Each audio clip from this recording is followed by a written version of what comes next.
Hola amigas, amigos, es un gusto saludarlos aquí en Mundo de Letras. Estamos platicando de ese gran filósofo que conocimos como Platón, Aristóteles, y que tanto aportó a la filosofía, y precisamente vamos a hablar de los diálogos de Platón. En este programa de Mundo de Letras, donde ya saben, tenemos lo que hay que leer, y esto vale la pena porque siempre vamos a presentar algo interesante. Y es que Platón, después de Sócrates, va a ser prácticamente el segundo filósofo. Antes de Sócrates estaban los presocráticos y los prefilósofos. Y estamos hablando de Platón del 427 al 347 antes de Cristo. Y es que vean, con frecuencia la mayoría de nosotros decimos, yo tengo una filosofía, mi propia filosofía. Lo que queremos decir es que tenemos un modo de pensar, tenemos un modo de actuar frente a un determinado tema o circunstancia. ¿Y por qué es tan importante la filosofía? Es importantísima en la actualidad porque necesitamos aprender a pensar. Y esto a veces es difícil porque la inquietud va a radicar entre lo que es el saber filosófico y el saber teológico. Entonces, vamos a encontrar la teología y la filosofía como dos tipos de saber, tratando de explicar todos esos problemas que los seres humanos buscamos en la respuesta para explicarnos qué es lo que pasa con la vida. Y vamos a encontrar que entre la filosofía teológica y la filosofía vamos a tener una diferencia, ya que cada una es un medio a través del cual se intenta llegar a comprender lo que llamamos verdad. Eso que intentamos escudriñar o conocer, pero de una forma tal que la conozcamos mucho. Entonces la filosofía, dentro de tantas definiciones que tiene en la actualidad, es un saber racional que parte del hombre y supone la razón. Es decir, que vamos a buscar el conocimiento a través de la razón, de pensar, de contestarnos, y no solamente porque aquí me late, porque yo pienso que es así, yo siento que es así. La teología es un saber divino humano que supone la fe y que al modo bíblico de la carta a los hebreos es garantía de lo que se espera y prueba de las realidades que no se ven. Entonces, el saber filosófico que empieza con Sócrates va a suponer el ejercicio de la razón. Mientras en la teología está sujeto un dogma en la filosofía. Y entonces vamos a tener dentro de la filosofía una división que podemos llamar oriental, filosofía occidental. Aquí va a estar en la oriental la filosofía del Tao, por ejemplo. Y en occidental vamos a ver la que conocemos, pero como una filosofía idealista y una materialista. Entonces, ya el ser humano se empieza a abordar los problemas de otra forma, a través del pensamiento, a través de la razón, a través del método crítico, dejando atrás el misticismo y la mitología. Precisamente estoy revisando el libro de Robert Graves, que de los mitos griegos, tomo uno y tomo dos, y ahí nos hace pensar que la mitología no era solamente una explicación de las cosas por medio de personajes imaginarios, sino más bien era un modo literario de representar una imagen, una metáfora de algo que estaba pasando en el reino. Y esto está muy bien para que podamos leer un poco más y deleitarnos de todo lo que se hace, porque la filosofía va a ser el arte de cerrar los ojos y de abrir la mente para buscar todas esas preguntas que nos hemos hecho alguna vez en la vida, como quién soy, de dónde vengo, a dónde voy, si se necesita de algo para que exista el universo, y eso se lo ha preguntado el hombre desde que está en la Tierra. si existe Dios, qué necesitan los seres humanos para estar satisfechos con su propia vida, si existe la felicidad, si es posible alcanzarla, si tiene algún propósito el universo. Y acá, ¿por qué existimos? ¿De dónde viene el ser humano? ¿Por qué tenemos que morir? ¿Cómo se creó Dios? ¿Qué es la vida? ¿Qué es la nada? Y aquí no estamos hablando de religiones, digo, yo respeto a todas las religiones, no estamos entrando en controversia, aquí estamos hablando de los problemas que se pregunta el ser humano buscando la respuesta.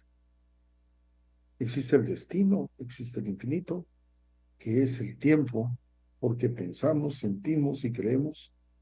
¿Por qué lo aceptable en una cultura resulta inaceptable en otra? Y la filosofía empieza en Grecia. Grecia es la cuna de la cultura occidental. En este pueblo excepcionalmente dotado para el pensar filosófico, porque se dieron las condiciones en ese tiempo, el tipo de gobernante que tenía, el momento en el que estaba pasando, que hizo que esta cultura humanista contemplara la naturaleza y la realidad, reflejada también en su arte, en su cerámica, en su arquitectura, con una vida política orientada, por lo menos, en sus pensadores al bien del hombre, no digamos que en el asunto de los políticos que gobernaban en ese tiempo. El pueblo griego entonces, a través de estos grandes pensadores como Sócrates, Platón y Aristóteles, y los que los antecedieron, como Heráclito, como Parménides, como Tales de Mileto, el pueblo griego descubrió la razón. Y entonces la razón se convierte en un medio adecuado para penetrar la realidad y no como algo mágico.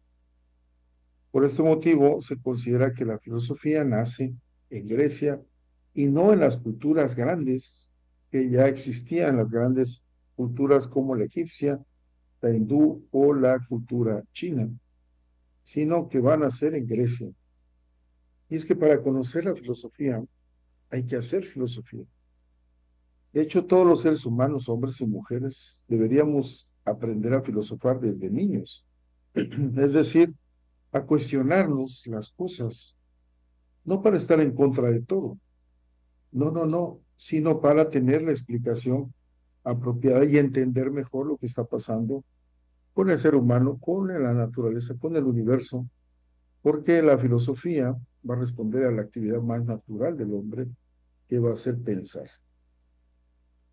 Esta filosofía antigua que se inicia en el mundo griego a finales del siglo VI a.C. y se prolonga hasta que decae el Imperio Romano, que se va a apropiar de esa cultura griega, porque si bien era un pueblo guerrero extraordinario, quería también tener esa parte intelectual. Y esto es de reconocerle al Imperio Romano. Por lo tanto, la filosofía la podemos dividir en la filosofía presocrática, que va desde Tales de Mileto hasta Sócrates, luego Platón, Aristóteles, y después de Aristóteles. A veces se distingue un quinto periodo de los filósofos cristianos y neoplatonistas, pero los más importantes autores de la filosofía antigua son Platón y Aristóteles. ¿Por qué Sócrates no escribió? Lo que conocemos sobre Sócrates lo escribió Platón.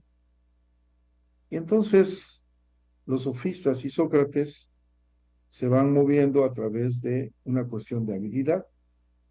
Hay un movimiento sofístico donde surge Sócrates, que se le ganaba de todas a los que se llamaban filósofos. Por eso él negaba incluirse entre los sofistas, porque él no cobraba por enseñar, sino solamente hablaba con el pueblo, con los amigos, con los conciudadanos, y muere de una forma injusta, y esto lo sabemos por uno de los diálogos de Platón. Por eso lo va a presentar en sus diálogos como su maestro, cuando fue su maestro durante 8 años, y va a mezclar sus propios pensamientos con los de él. Y vean un ejemplo, este es parte del prólogo de Don Quijote, que hace Miguel de Cervantes Saavedra. Y aquí le pone los numeritos de lo que podemos llamar en la actualidad un formato de Vancouver para hacer un ensayo. Aquí ya se estaba burlando Miguel Cervantes, pero además, vean lo que dice aquí.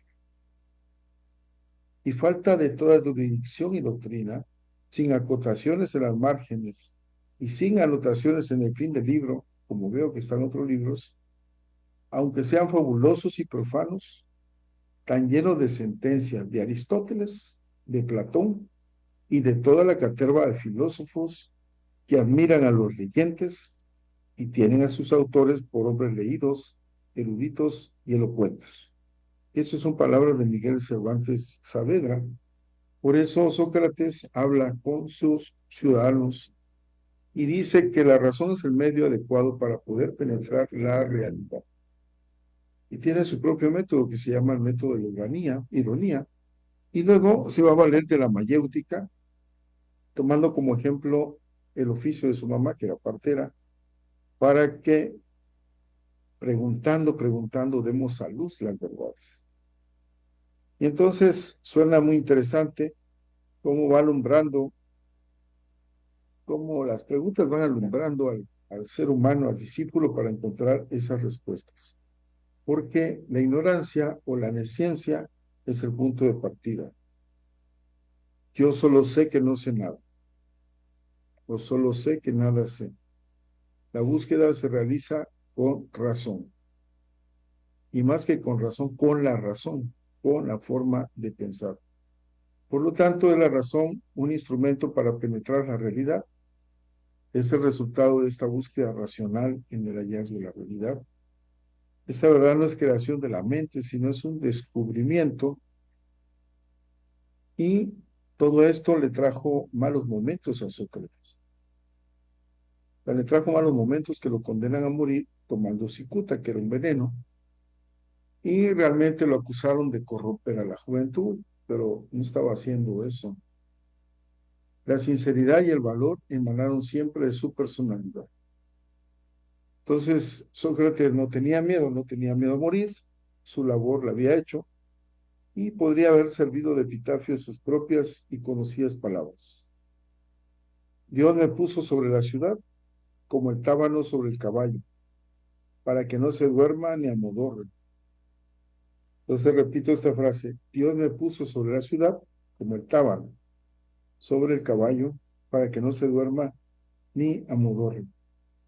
Entonces encontramos que Sócrates trataba de penetrar la realidad con la razón y ascender a la verdad por la contemplación, y esto motivó o cautivó a un filósofo llamado Platón. Este Platón, se llamaba Aristócles, amante de la sabiduría, yo del dogma y del sistema cerrado, y que era un rapsoda y poeta, es decir, que eh, leía versos tocando música, pero luego ya se aleja de eso, y él se expresa con analogías y comparaciones, con mitos e imágenes, como parábolas filosóficas. Y entonces tenemos aquí algunos de sus mitos del carro alado, que se encuentra en su obra Fedor o del amor. Y entonces nos dice que el alma es como un carro de caballos que tienen alas y una auriga que es el conductor de los caballos. Y entonces están los dos caballos y el conductor. Si los caballos y los aurigas de las almas de los dioses son buenos y de excelente linaje, los de las otras almas también van a estar mezclados. Así que nos dice Platón que nuestro conductor de caballo gobierna la pareja que conducen, pero uno de sus caballos es bello, bueno y de padres semejantes, y el otro es el contrario en ambos aspectos. Decíamos, nuestro conductor de caballo gobierna a la pareja que conduce, y uno de sus caballos es bello y bueno y de padres semejantes, el otro es malo, feo, y por eso la conducción nos va a resultar difícil, porque uno va a jalar para un lado y el otro para el otro. Y por eso decía Platón, el alma es semejante a un carro alado, del que tiran dos corceles, uno blanco, lo bueno y noble del alma, otro negro, la pasión baja, manejados por el auriga, que es la razón, el conductor de la razón. Y entonces aquí tenemos a la auriga, que es el alma racional, tenemos al caballo malo, desobediente, que es el alma apetitiva, y vamos a tener al caballo bueno, obediente, que es el alma irascible. Y entonces ya tenemos esa representación que nos da Platón. El alma perfecta de los dioses es alada y campea por los cielos.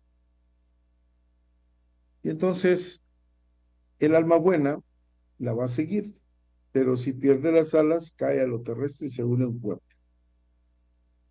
Y entonces vamos continuando con esta representación tan hermosa, y es que no se puede manejar a los caballos ni viajar por el cielo y contemplar bien las esencias,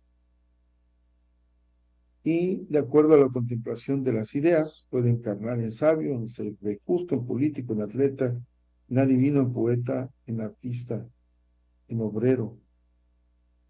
Así que el mundo de Platón contiene una concepción general del universo y el viejo problema del arjé o del primer principio.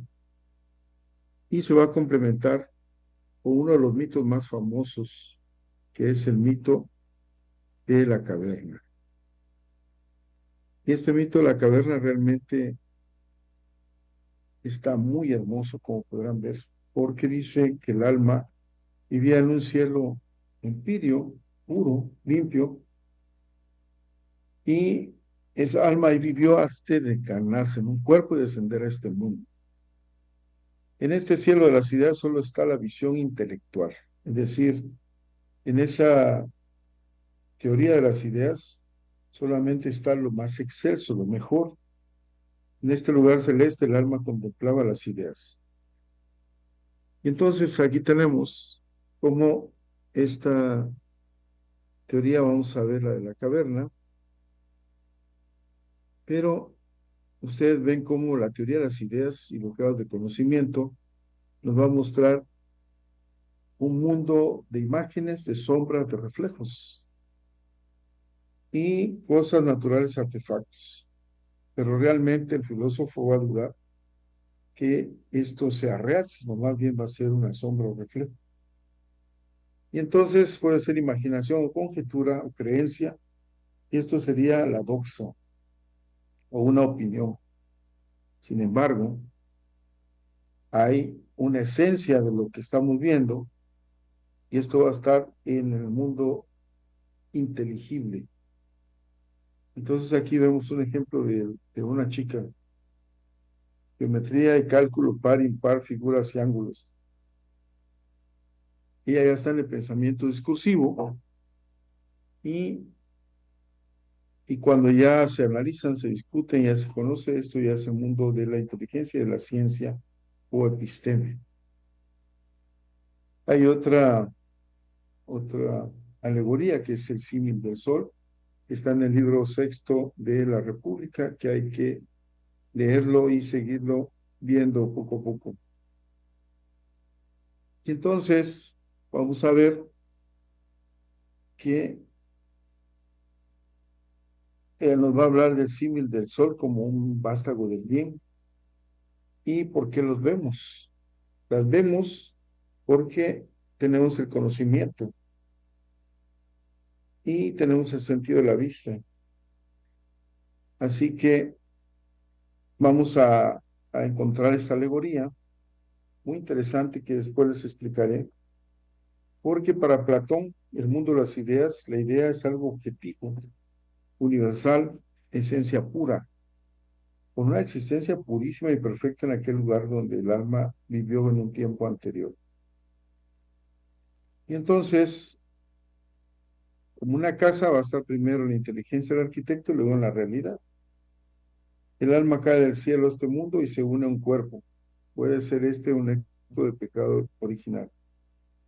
Y entonces, el leer los diálogos de Platón es encontrarnos con un mundo vasto de conocimiento que va a estar de primera mano, como si estuviéramos platicando con Platón y él nos estuviera explicando, diciendo, en el alma, en este nuevo y desventurado estado, olvida las ideas que antes contempló intuitivamente. Ahora tendrá que conocer a través de los sentidos corporales y solo va a percibir cosas concretas y singulares. Mientras que en el alma, el eros o el amor, el impulso contemplativo, el que busca lo íntimo, que las cosas sugieren de él, no nace esfuerzo para recordar. Así que el conocimiento intelectual se realiza por recordación. Esta palabra no es mía, es palabra de Platón. Y voy a cerrar con el mito de la caverna, porque el mito de la caverna nos explica cómo están constituidas las cosas concretas y materiales de este mundo. Y entonces nos habla de cómo el mundo actual está así como estos señores están viendo hacia el frente y lo que están viendo son sombras de lo que está ocurriendo realmente, porque se está aquí viendo solamente las sombras, el reflejo de lo que en realidad está pasando. Y este es el mito de la caverna. Y entonces la realidad que pasa por el camino de enfrente, no lo que están viendo, son las ideas. Y los encadenados son hombres que solo conocen las sombras de las ideas. Y entonces eso está muy hermoso. Para Platón la materia es algo negativo, oscuro y opaco, y las cosas, porque son materiales, son como sombras.